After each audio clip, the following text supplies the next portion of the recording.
Hammaga salom do'stlar. Sizlar bilan Sardor.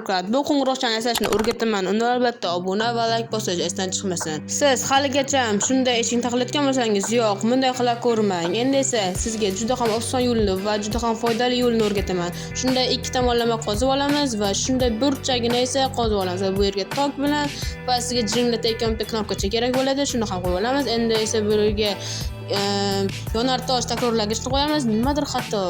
Uzr do'stlar, bu yerda bitta xato ketdi. Bo'ldi. Endi esa do'stlar, bu yerga yana bir bor shu takrorlagichni qo'yamiz. Endi esa ikki marotaba bu yerni qozamiz. Xuddi mana shunday qilib va muzdan qo'yamiz va ustiga pianino qo'yamiz.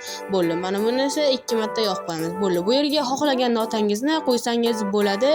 Xohlasangiz almashtirishingiz ham mumkin. Endi esa tekshirib ko'ramiz. Qani, ustini yopib qo'yamiz. Bo'ldi. Do'stlar, mana bemalol zo'r ishlayapti. Video yoqqan bo'lsa, like bosib, obuna bo'lib qo'ying.